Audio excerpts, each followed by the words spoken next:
Welcome, you guys. How's everybody doing today? Hope everyone had a wonderful Thanksgiving. We are back. Really Big TV, LTD27. You want to say hi to the people? Hey, people. You really did What? just say hi to the people. Alrighty then. How's everybody doing this? What are we, Tuesday? Lord, I was going to say Wednesday. Ooh, I'm trying to get through the week, I guess. So we are here today. We're going to talk a little bit about school boards. That was something that has come up in our conversation over the last few weeks. We're here to talk about. No problem, Danny. Thank you for being here. Hey, Abby. We're going to talk about school boards, the power of the school board. We're going to talk a little bit about updates. I don't think we have a lot of updates, but El Teddy's going to go over the updates, and then we're going to come back around to.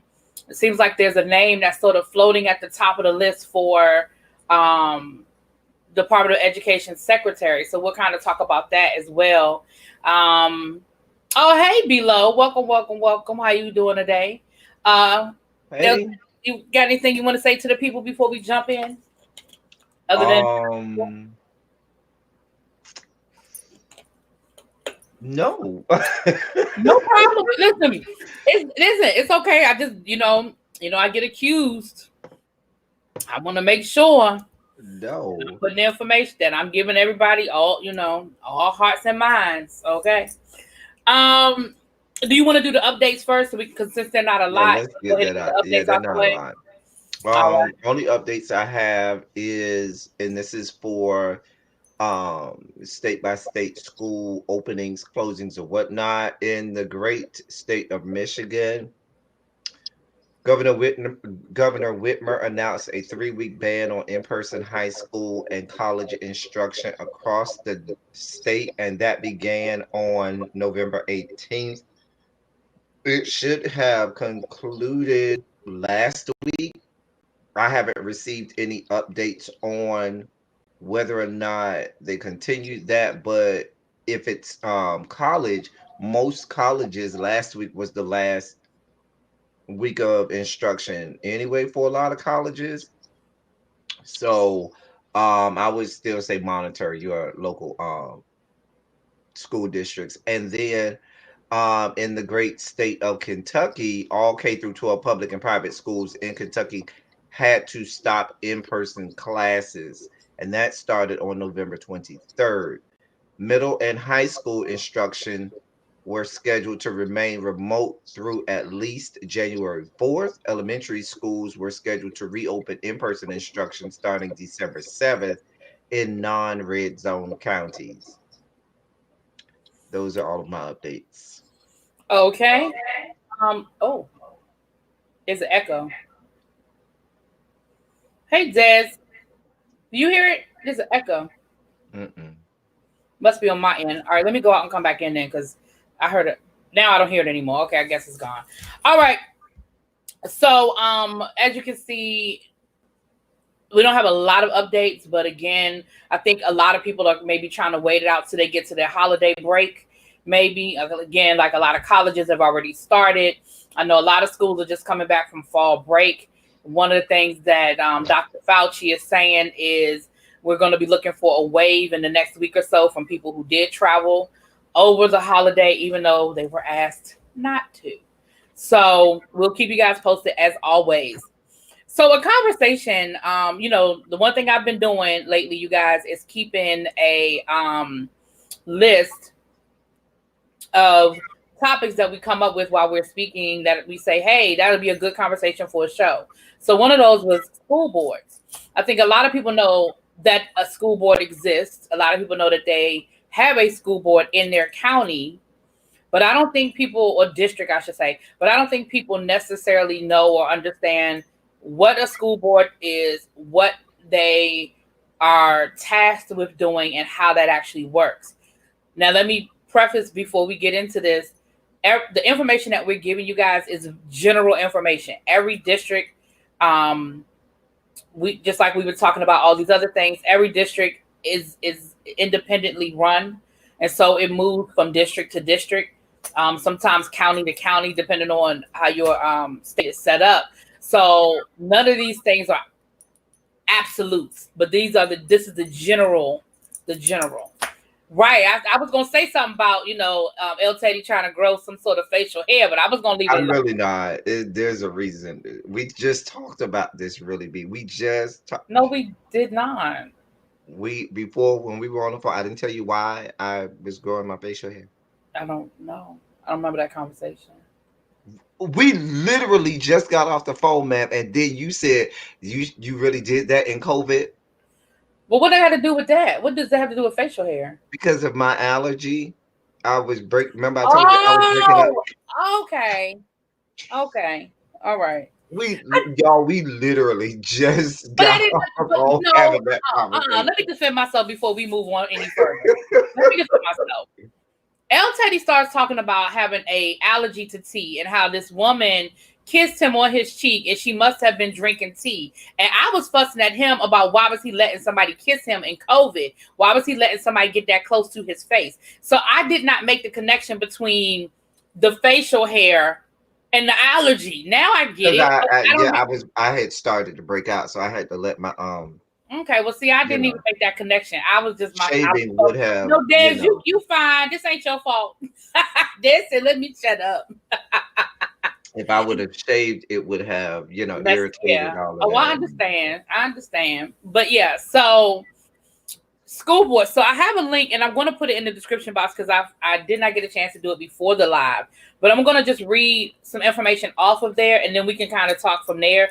Des, I don't know if you're at work or not, but if you're always welcome if you want to. If you're not at work, I could shoot you the link if you want to come up and hang out with us. So this link that I'm reading from is from xsquaredsuperschool.org. And it's XQ, called, huh? XQ. Oh, did I say X squared? I did. Mhm. XQ, sorry. And it's called Demystifying School Boards. What do school boards do? All right. So I'm not going to read the whole thing. I'm just going to read a little bit of information just to sort of get us started. And again, I will put the link in the description box so you guys can have that. School boards are responsible for the education of a community's young people, ensuring all students have access to a high quality, rigorous education that prepares them for college, career, and life. Boards usually consist of 5 to 9 elected or appointed, and that's important that they're either elected or appointed because again, that's one of those things that are different district to district. So you got to know. They base their decisions on input from the superintendent, families, teachers, students, and the general public. Um, School board members are, I just said that, are elected or appointed.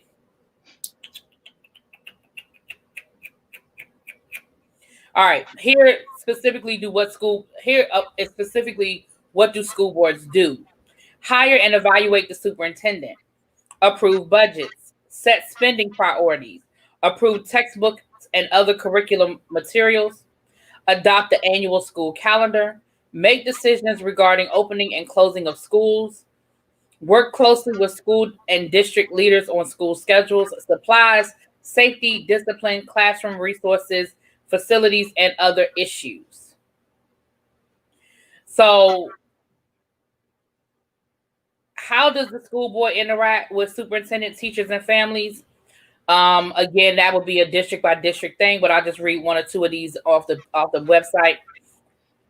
The superintendent answers to the board, implementing policies and directives, making recommendations, providing leadership. Parents and the public at large may attend school board meetings, ask questions, volunteer, and get involved. Why are they important? They are important because they help prepare students for the modern world by making changes like ensuring equitable access to rigorous courses, implementing schedules that allow for project based learning, and making sure teachers have the right professional development and support. And then the article goes on to talk about if you were interested in becoming a school board member, the types of things you should do. And again, that is a district by district, county by county situation as far as criteria and things like that. El Teddy, you want to add to that? There's a lot of actual impact that the school board has that we can really dive into. the role of school boards have changed over the years. Even something as simple as one of the things that you read, which was determining curriculum and things like that, school boards didn't used to decide that. If you go back to, in a lot of places, it wasn't until as late as late 80s, early 90s, in a lot of places where school boards started to do that, because that became that was something that principals had autonomy on. Even a lot of what we know to be um, district policies, if you go back to when some of our parents were in school, it was a school by school. There might have been a different policy sometimes based on what school you were at. um and so little things like that. It's, and even I think last time we were on, when we were talking about Biden's perhaps pick for Secretary of Education, remember we didn't have a Secretary of Education nationally until the Carter administration, I think it was. So, and even when we start to talk about state boards of education, these things have gradually progressed to where they are today. So, how we think about education today, a lot of these things have changed, and school boards and their role has gotten more and more important. One thing that I'd like to talk, because we definitely got to talk about their role in hiring superintendent, which is probably what one of their most paramount roles that they have as a school system. But I know within my first school district that I met, not met, but I worked for, when I first started in the district, the school board was made based mainly of people who were not in education. These were people from the business sector, maybe somebody who was a parent that was very active and, got elected to the school board. Because let's be clear, it doesn't take a lot to get elected to the school board in a lot of areas, simply because a lot of people just don't give too much credence and don't spend a lot of time on who's running for school board. And so I said that to say this: you had people making major policies within the school district, deciding what school makeup should be like. And when I say school makeup, I'm talking the actual physical plant, sizes of classroom, access to restrooms and different things like that, having never, worked in a school and things like that. These things become very important when you start to think about school shootings, access to exits and things like that. And you have people who have never worked in a school that are deciding these things. And so what I saw this effort where a lot of people started to go from just a lot. It went from just having people that were members of the community on the school board to electing former principals and former um educators to the school board so that they could have a say in education. um and so I'm starting to see that more often now. Yeah, and I was speaking something that became a trend in the early 2000s. I know it happened in at least two major cities, Chicago and DC, where you had mayor control of the school. And once the city council, I know in DC, once the city council voted to allow the mayor to take over the schools, it pretty much rendered the school board obsolete. At this point, the school board in DC is more or less an advisory committee now. There really is no teeth in it because the mayor and the mayor's people, whoever the mayor puts on his education committee or her education committee, they are in charge of a lot of those duties that I listed. Certainly, the budget is no longer under their purview. Um, DC is unique because DC is a city and not a state, and so we also have a lot of little intricacies in there as well. But I know Chicago was another school district that the mayor has control of, and so that is also a difference as well. And then you have other areas that have large school districts, and sometimes the school boards are more powerful than the city council, depending on what that school district Mm-hmm. looks like and the amount of kids that are enrolled. And so, Mm-hmm. the power position definitely varies based on those factors as well. I will give you a perfect example. In my old district, Miami-Dade County, you started to see more campaigning for school board seats at a certain point than you did city council or city commission, because of the amount of money and the budgets are, let's be clear, in most states the education budget is in the top three in terms of funds allocated for that particular area. Education is always big three. And so when you start to talk about people being able to have control and access to that type of money, it becomes very lucrative. It becomes very important, and people start to get. And then you talk about on the local locality level and the municipality level, the millage and all of the taxes from the that goes into the school board and so forth, be it from your housing taxes or be it from sales, however your, we have lottery monies that start to get involved in the respective states.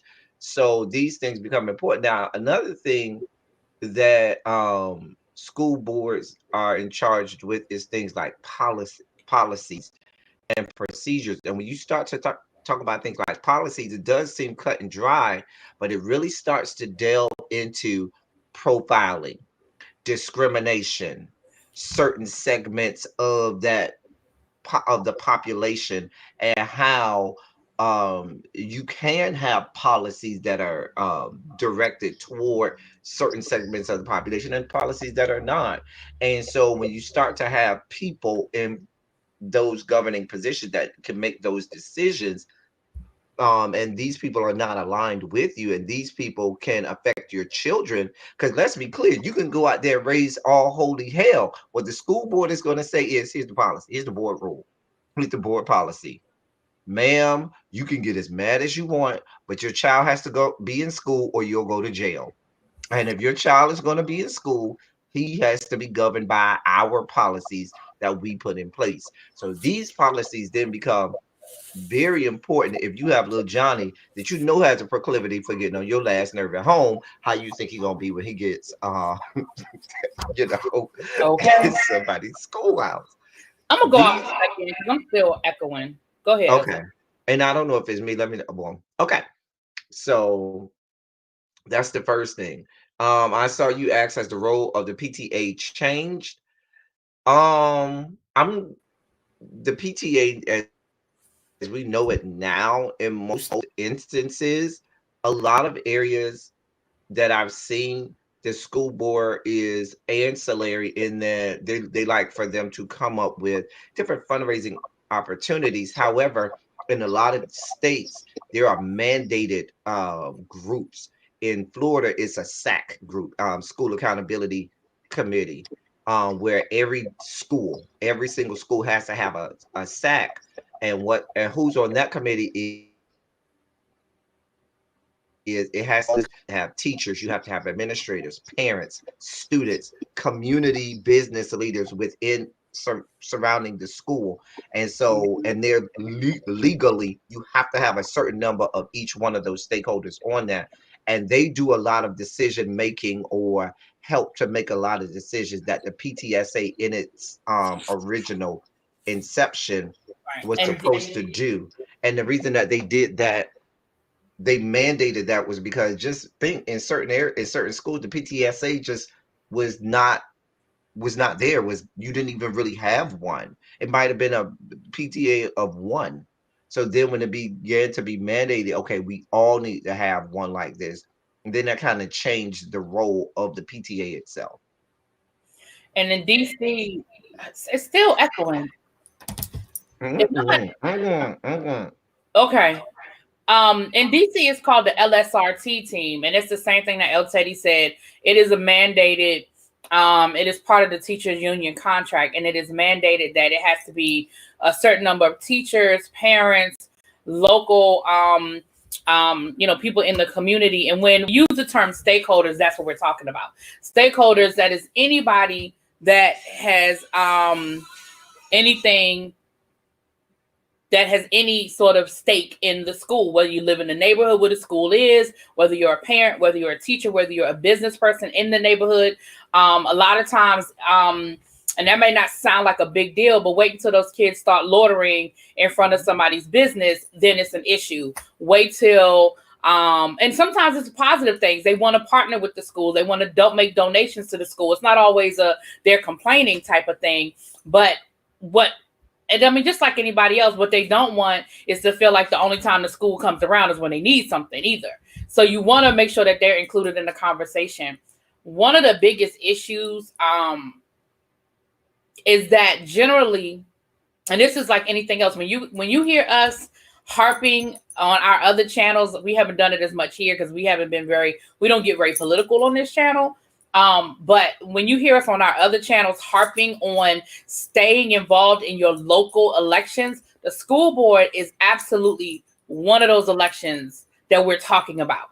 You have to know who is on your school board. You have to know who these people are, what their backgrounds are, what their beliefs are when it comes to education. We've been talking about Betsy DeVos for the last 4 years. Because she walked in the door with a bias against public education. So there are people on these school boards that feel the same way. Betsy DeVos is not in a vacuum.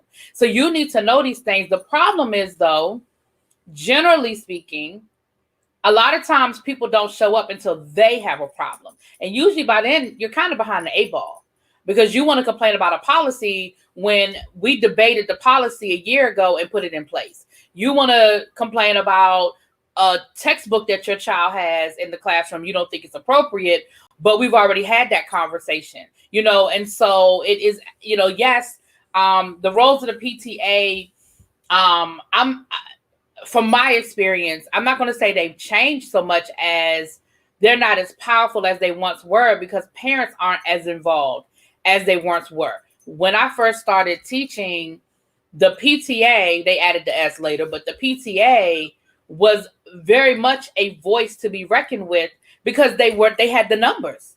And when people came out and people showed up and people paid their dues and so they were a voice to be reckoned with. But just like anything else, if you don't feel like that person is a threat, because when they show up, it's only 5 of them, versus 500.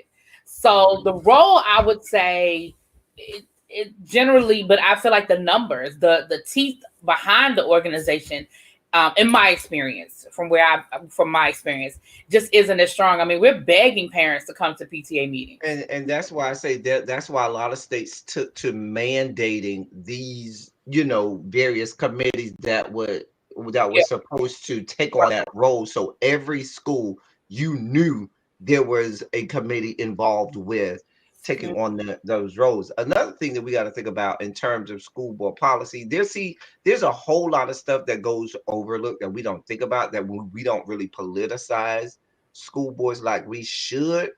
I give you a perfect example. When I first changed districts, they were something as simple as the scheduling was so much different from what I understood. When I was in Florida, we knew it was going to be high school was going to start the earliest, elementary school was going to start after high school, middle school was going to start last. And there was a big fight, I later found out years and years ago, because it gets earlier in the morning, it's darker earlier in the morning. And so they didn't want the elementary school students out there waiting for the bus on the side of the road trying to walk to school in the dead of night, whereas they felt more comfortable with high school students perhaps doing it as opposed to elementary school students. The reason that they didn't start the middle school students the same right after high school was because they felt this was all school board parents coming out and fighting about, okay, my high school senior drops off my son or my elementary school daughter to school, so it works out that they can drop different little things like that. But then when I went to a state like Texas, elementary school was first.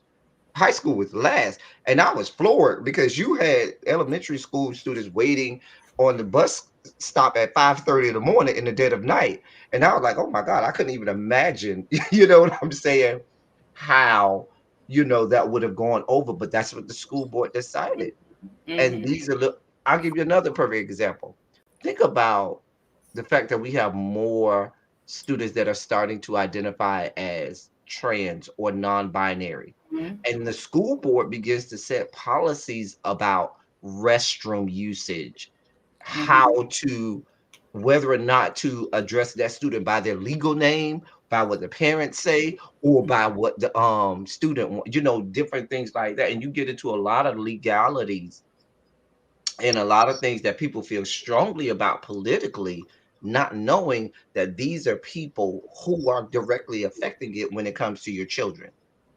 And it's funny because that's a conversation that El Teddy and I had when I was actually leaving the building, leaving my house every day and going to work. Me and him would talk every morning. And that was one of the conversations that we had one morning. And it made me think, like, he's talking, and I'm like, you know what?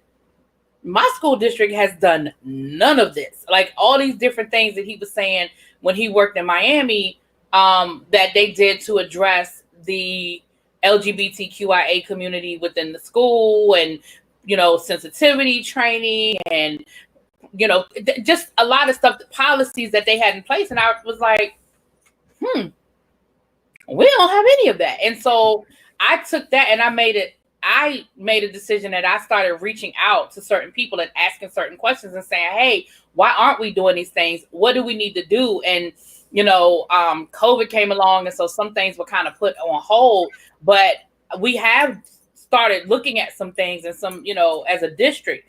And I'm not saying that I'm the reason why, but I definitely let my voice be heard, because he's right. And so that is something that, and it is going to ultimately have to go through the school board, because Mhm. where I work now, the school board still controls the schools. So it's not something that's going to be done in a vacuum.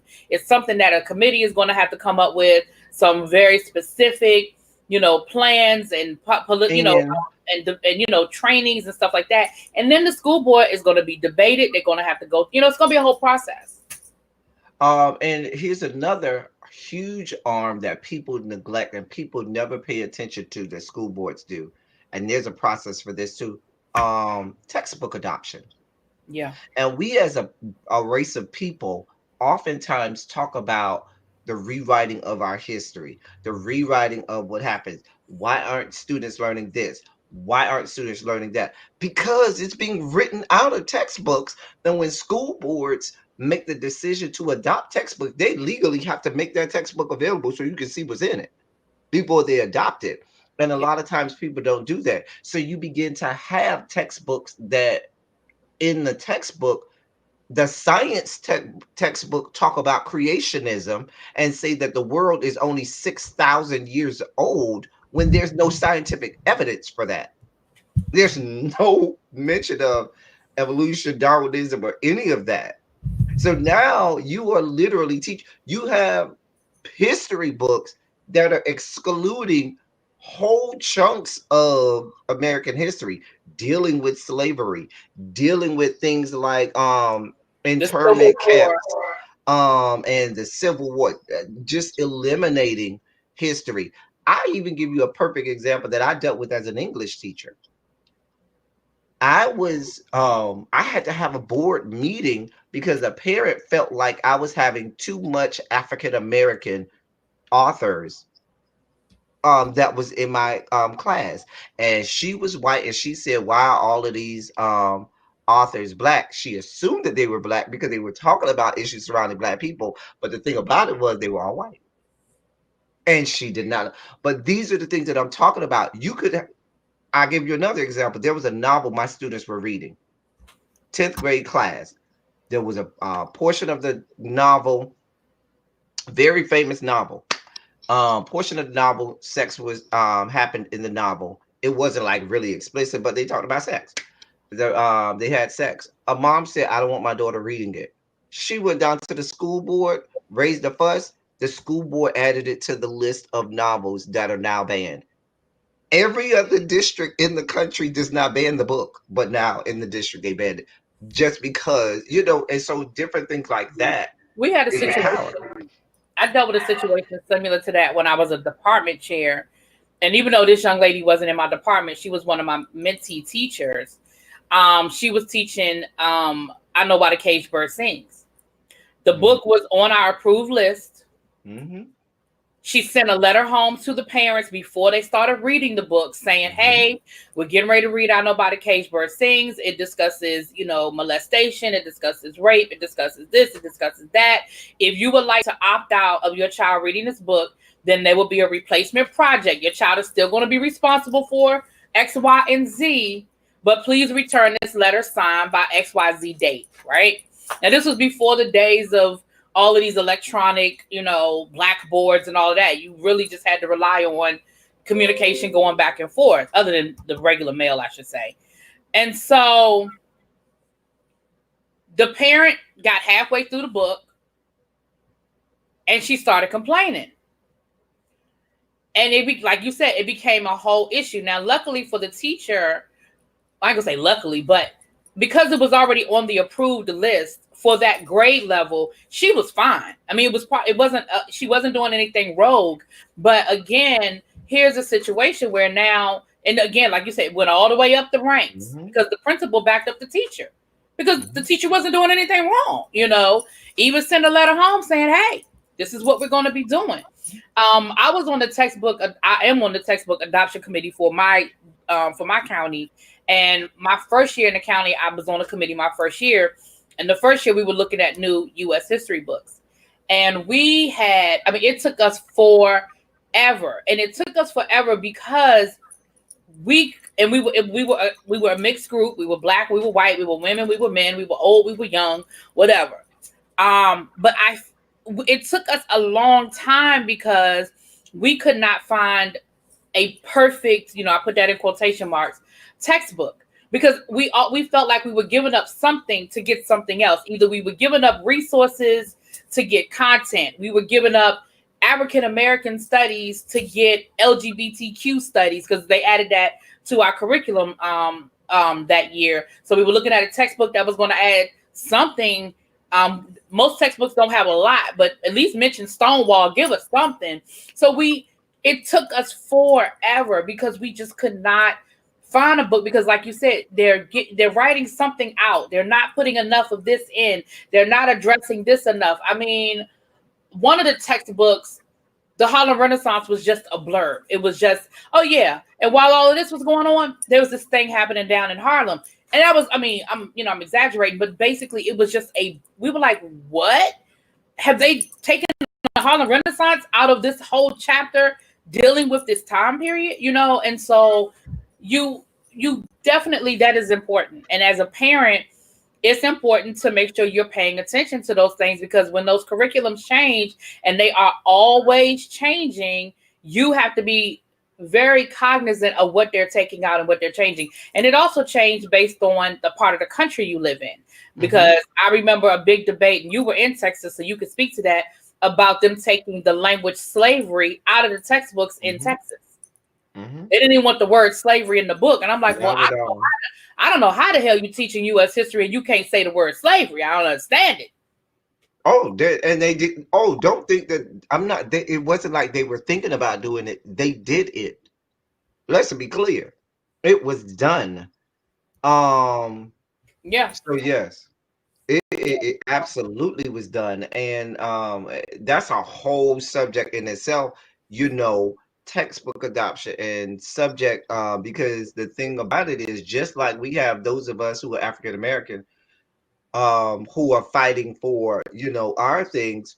Every other group has those people who also say nope, we need our issues there as well. And so there's I want to call it a battle, but it's kind of there's the It tug and war there. is. And you say, okay, the school district said, listen, we only got a budget for so and so for textbooks for your department. So Mm-hmm. then you got to play that game, okay, because the textbook may cost $100 per book. You talking about buying how many Yeah. thousands of those textbooks? So then it becomes, One because I remember, and I want to get to that comment that Bilo just made too, but I remember specifically at a school board meeting when they were doing textbook adoption for a history book one time. And one lady got up and talked about that they needed, to include more African American history because she said the only thing y'all talk about in here is African Americans getting lynched and beaten, and you never celebrate African Americans. And another lady came right up behind her and said, "Well, have your child sign up for African American studies class, and they can teach them all about that there." But that's not needed in the history books.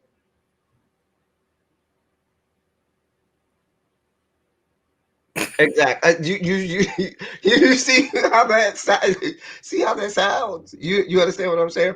And then don't even start to talk about the creationism people, the evangelicals versus the evolution people. People who want to put science in there. But anyway, that's Oh, that's another. a whole. Yeah, that's I'm glad another I'm not a arm. science teacher because I don't have to jump over that landmine. Oh my goodness. That's another arm of school boards. We also, Vito was talking about the issues with mismanagement of funds. Now, remember, school boards, while they are elected, they are ultimately responsible for the education of the children and making sure that the school boards are making certain strides. When Nickelby came in and so forth and started to have school accountability and things like that, school boards were subject to having the accountability for certain schools snatched from them, funds that would be funneled into that school district taken from them, responsibilities and duties taken from them because they were not meeting the standards that they should have met with regard to the students that were in charge with teaching. So as you were talking below about the mismanagement of funds and administrative issues, ultimately a state board of education can come and take them over and say, yeah, y'all are not meeting the standard. We're coming in. I don't care who elected you, and we're going to have swooping changes and change everything.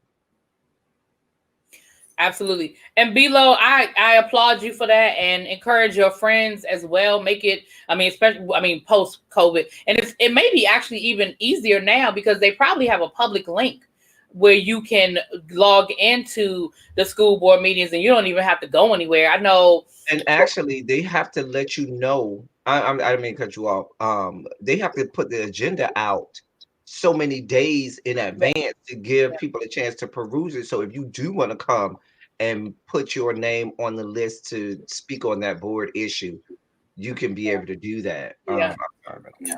Because all I was gonna say was what I was gonna say was I know for my district they've been doing town hall meetings where they've been giving us, sending out the information, and you call in like a conference call type of situation.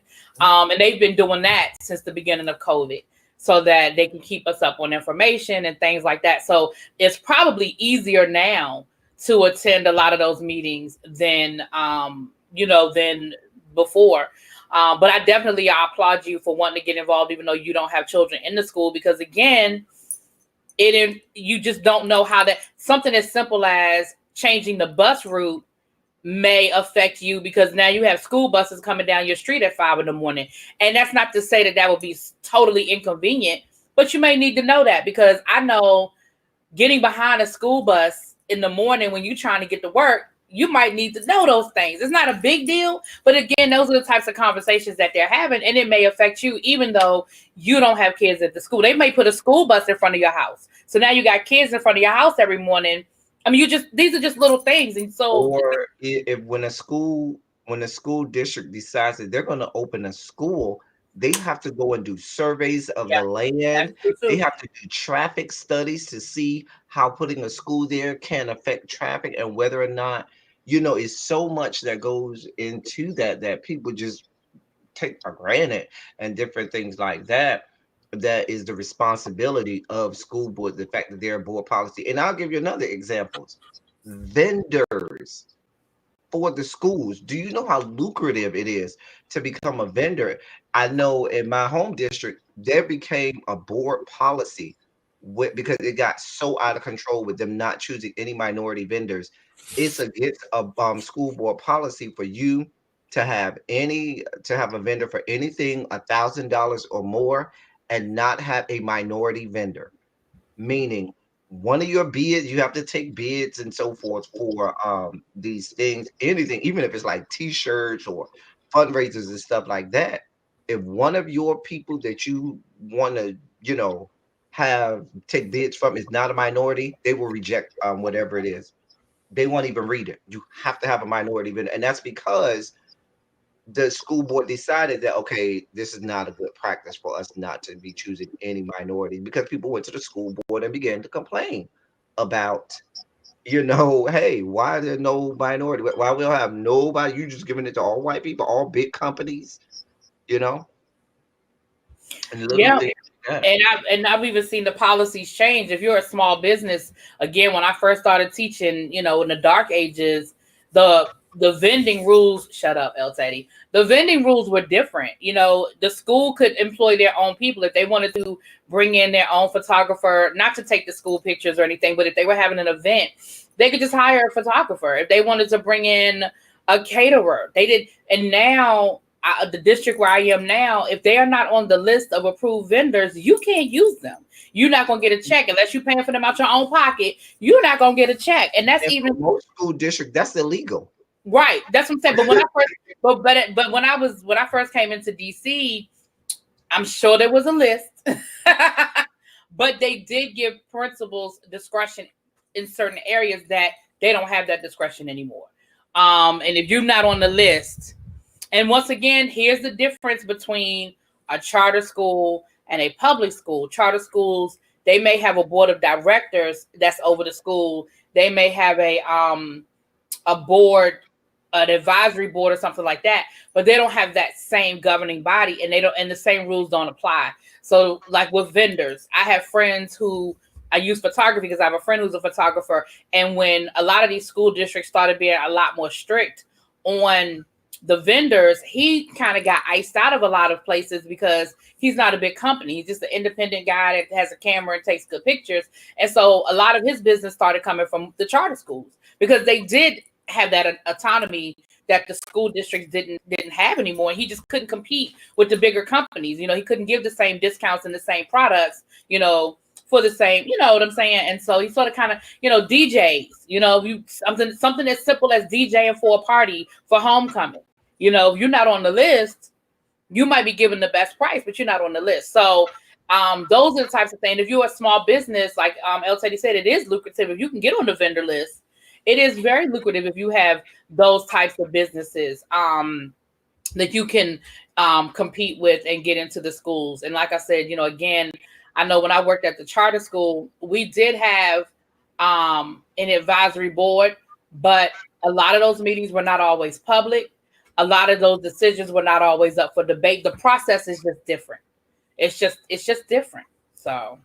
So, and I think we really only just started to really scratch some of the surfaces of school board. Because if Yeah. you notice, we haven't even started to really delve into superintendent, the responsibilities of the superintendent. And remember, the school board hires the superintendent in most cases. Now, there may be, some places where the superintendent is elected as well, but for most cases, the school board is the ones who does the whole process of vetting a superintendent, going out and doing that whole process and bring and voting now. And even when we were talking about that processes of everything, for example, textbook, you would start with the committee of people who would say these are the 2 textbooks or 3 textbooks that we want to choose from. It will go up the ranks to the people who are over high school social studies, and then it will go to the deputy superintendent, all the way up to the deputy superintendent over curriculum, and then it will go to the school board member who would then sit on the school board committee and say, this is who I'm recommending. And for a lot of all intents and purposes, for the most part, the school board will go ahead with whatever not all of the time, but a lot of them, in many cases, they will go with the recommendation of the superintendent. But they still have to vote, and they still can say no, because I've seen it happen a lot, and that's why you start to have school board members who come directly out of education. Nah, superintendent, I've been in the classroom. I taught in this district. I know what works in these schools where a lot of school board superintendents were not in that area. In a lot of the larger metropolitan areas, they'll pick people who were in a whole nother state and may not be familiar with the demographics of that area and some of the other nuances of what it is for the population in that specific area. And all of that plays a part in the school boards and what they decide and so forth. And again, there's a process. Oh, there's that echo. Dude. There's a process, and it may very well be where they have to select the board. There may very well be a public where the public can come and ask questions of the candidates. Like it just again, it just varies. But whenever there's a new super, like again here in DC, the mayor makes that decision. Period. You know, and now the city council has to approve it. Have to, you know what I'm talking about, L. Teddy. The word's escaping me.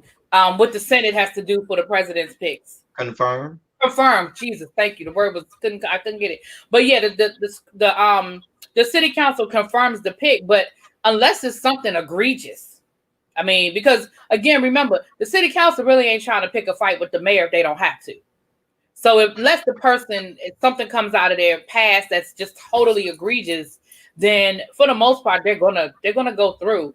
We had a situation here a few years ago where the superintendent, the guy that came in from, I think he came in from California, and a lot of people didn't like him because they thought he didn't do a lot in California. He didn't come in with a great reputation, and he didn't stay very long because they found out that he broke the rules to get his daughter into one of the better schools rather than going through the process that every other parent has to go through. And once that information came out, then, you know, he was quietly exited away, you know. But generally speaking, you know, it has to be something really, really egregious for that pick not to go through. What Rochelle said, when we had Black prominent former educators on the school board, they made sure to be a part of the committees. But now we only have board members a part of our negotiation committee, and that's it. Wow. Okay. Yeah. I mean, I'm sorry. Go ahead. No, I was just gonna say the district where I am now, the school board members, some of them are very visible. They come around they don't just show up on the first day of school. They periodically drop in. Sometimes they even come to our faculty meetings, you know, but again, I can only speak for my school because, you know, each school board is responsible for, you know, so area. like a region, right, an area. So I can only speak for the person that's over our region. I know him well, you know him, like I know him by face. If I saw him in the grocery store, I would know who he is. I know his name, but he's made that effort to do that. And I can't speak to the whole board. But in DC, even before the mayor took over, I worked in DC for 9 years before the mayor took over, and I never knew anybody unless, again, I knew people on the school board because I had friends who had run and I was involved politically. But as a teacher, no. Like I would be afraid if that was to be in an area where it's a mayor's choice, only because as mayor, you got too many other things. You know what I'm saying, that you need to be involved with. And when it becomes the mayor's choice, how I don't know that I can be certain that that mayor isn't going to choose somebody just in their own best interest or somebody aligned with them. Right. Well, Not that that's the case all the time, but it becomes a slippery slope. It is. And the thing about it is, whereas if I have a board, I tell you, I've seen some heated school board meetings. Absolutely. Where you got people, because they all represent different districts and different areas, and those districts and areas may be saying, no, we want this, whereas this area might be saying we want this, and they go there ready, like, nope, we go, and it becomes very contentious at times, which I think is important when you're talking about something as important as a child's education and so forth. I don't know. That was my little soapbox. No, I mean, I and I can speak to my experience. I was in DC when the whole idea of mayoral control took place, and it really it really was sort of a perfect storm because I actually supported it. As an educator at the time in a district where I felt like teachers' voices were not being heard, where I felt like there was in DC, people don't understand how much red tape is in DC because it is a district, it's not a state. Um, DC has to go through more layers than anybody else to get what they need. And so in my mind, it was like eliminating a layer, hopefully eliminating a lot of minutia. So just to give just a general example, the school board, excuse me, let me start at the beginning. The superintendent says, this is how much money I need to run my school for next year. Let's say the superintendent says I need $20 million. Then this is how DC was. Then it had to go to the school board. The school board would say, well, you don't really need 20. You can do it for 18. Then from the school board, it went to the city council, and the city council said, you don't need 18. You can do it for 15. Then the mayor looked over it and decided whether the mayor was going to make any changes or not. Let's say the mayor said, I don't really have 15 million for the schools. We're going to do it for 14. Then it had to go to Congress. Nobody else has to get their budget approved by Congress.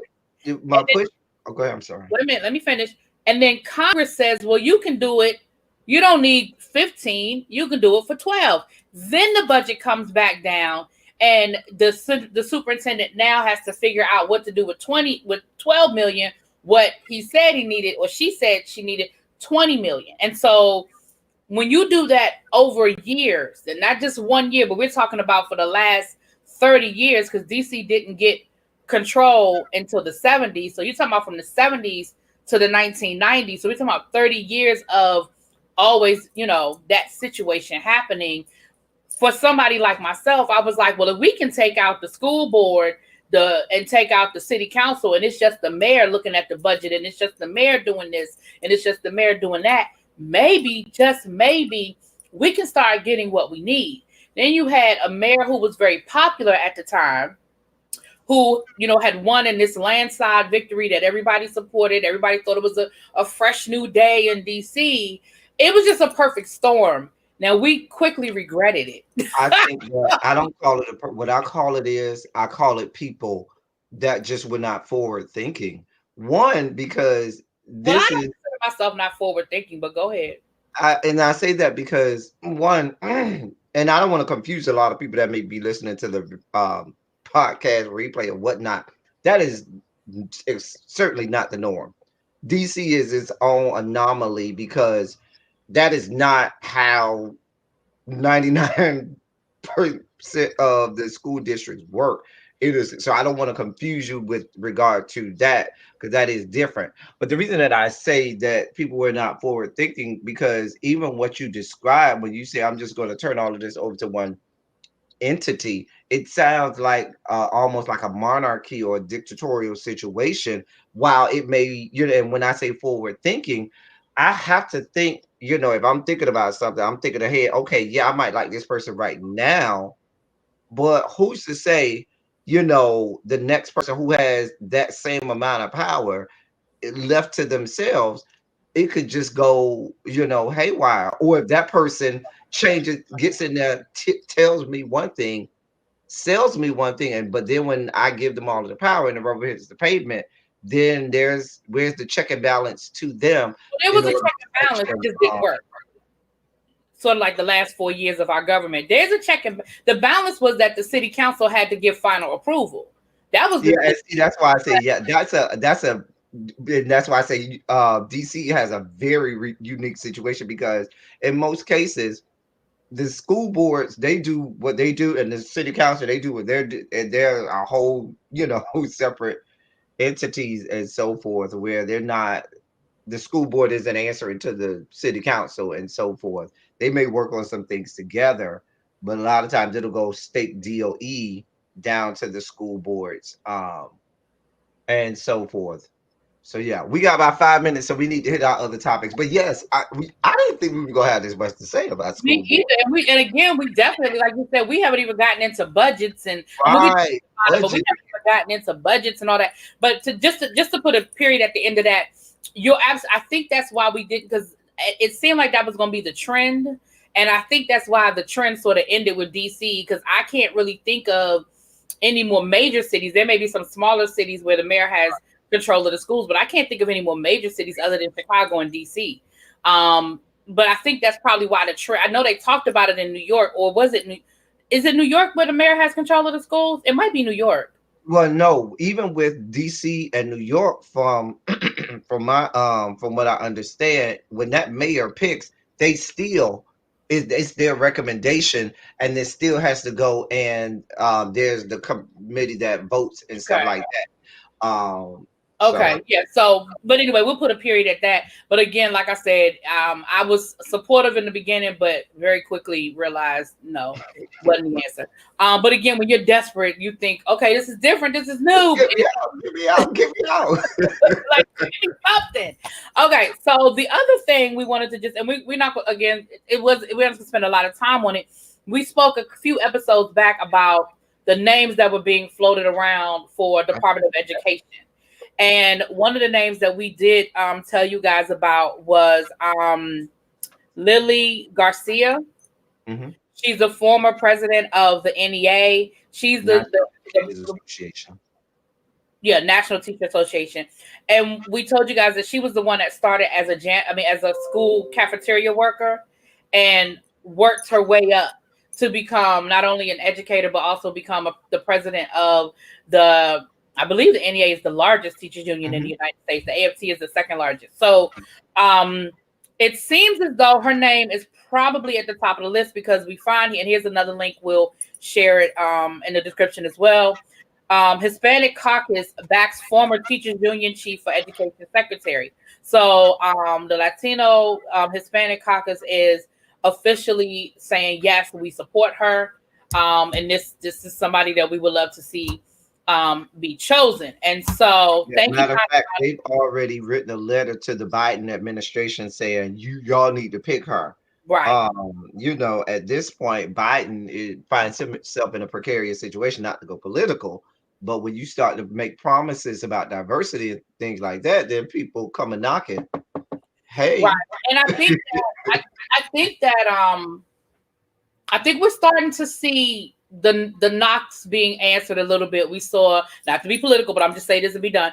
We see the CIA director, the name is a black man. The head of the Pentagon is a black man. I have to write his name down. Lloyd Austin is General Lloyd Austin for the right. So and so, like you said, now I'm not saying that everybody's gonna be satisfied, but what I'm saying is it looks like some things are going. And so we have the Latino caucus now. El Teddy and myself understanding how politics works. These things do not come out of nowhere. The Hispanic caucus is making this very vocal for a reason. And and you got to think, being the head of the largest teachers union in the country, she has rubbed elbows with a whole lot of Capitol Hill. She has made friends with a whole lot of people. Right. And El Teddy brought up a good point as well when we were talking offline. Jill Biden was a member of the NEA. And so that she has relationships with the top tier people. They would be a fool not to have made friends with her, even when her husband was just a senator. A congressman. So that she knows who these people are, and that her input has, definitely been greatly and she checks a box for them. She checks a box for a woman. Absolutely. She checks a box for being a minority, being Latino. So absolutely. I have my thoughts. I don't want to put those thoughts out there until we get a definitive. Once we have a definitive who the person is, then we could probably do that on another one about good, bad, and in between. And so forth. But these things, we did want to give y'all that update and let y'all know. And the Latin caucus, I believe they're the second largest. I know the CBC is the largest caucus in Congress. The CBC is definitely but I think they're the second largest. Are they? Okay. If I'm not mistaken, they probably are, but I don't know for sure. If I had to guess, I would say yes, but don't hold me to it. I believe they are, but Okay. We'll see. Yeah. We'll We'll definitely revisit definitely it. I see. mean, this is a conversation we're gonna have a couple of more times, I'm sure, before we get an answer. He seems to be, for whatever reason, hedging on this one. I thought this would be one of the easier picks, but this is one of the ones he seems to be hedging on. So, I guess we'll wait and we'll kind of wait and see. I'm not, you know, but we'll see. I mean, and I guess we keep saying not to go political, but we are. I think he's trying to submit the those, as they call it, the top four. Yeah. Uh, and then once he has those kind of start to, I think he did HHS today. I saw HHS he announced today with his whole health team. Okay. Um, that was just announced about 2 hours ago or something like Okay. that. And I think is he Hispanic?